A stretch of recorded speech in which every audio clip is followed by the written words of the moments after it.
فجر کی سنت اور فرض کے درمیان صلاۃ الحاجت پڑھنا۔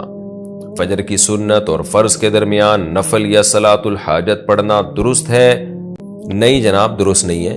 رسول اللہ صلی اللہ علیہ وسلم سے زندگی بھر صبح صادق کے بعد، یعنی جب فجر کا ٹائم شروع ہو جاتا ہے تو اس کے بعد سے لے کے فرض نماز تک 2 سنتوں کے علاوہ کچھ بھی پڑھنا ثابت نہیں ہے، تو لہذا اس میں 2 رکعت سنت ہی پڑھیں گے، اس کے علاوہ کوئی نماز نہیں ہو سکتی۔ ہاں، قضاء عمری پڑھی جا سکتی ہے، اس لیے کہ یہ فرض نماز کے لیے یہ وقت ہے، تو جیسے ادا فرض آپ فجر کی پڑھیں گے تو قضا بھی پڑھی جا سکتی ہے اس میں، تو قضاء عمری چاہے فجر کی ہو، ظہر کی ہو، کوئی بھی ہو، وہ پڑھی جا سکتی ہے، اس کے علاوہ نماز پڑھنا ٹھیک نہیں ہے۔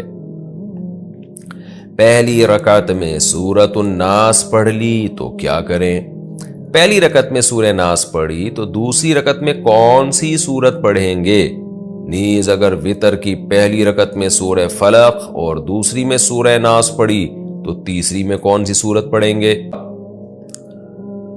صحیح سالم بات تو یہ ہے کہ ترتیب سے سورتیں پڑھا کریں، ترتیب سے، جیسے پہلی رکعت میں سورہ فلق تو دوسری میں سورہ ناس۔ لیکن اگر کسی نے اس کی ترتیب کے خلاف بھی کر لیا تو کوئی گناہ نہیں ہے، خاص طور پہ جب بھولے سے ہو جائے۔ تو اگر کسی نے بھولے سے پہلی رکعت میں سورہ ناس پڑھ لی ہے تو بہتر تو یہ کہ دوسری میں بھی سورہ ناس ہی پڑھے وہ، لیکن اگر وہ سورہ فلق بھی پڑھ لیتا ہے تو بھی ٹھیک ہے، بہتر یہ ہے کہ سورہ ناس دوبارہ ریپیٹ کر لے اگلی رکعت میں۔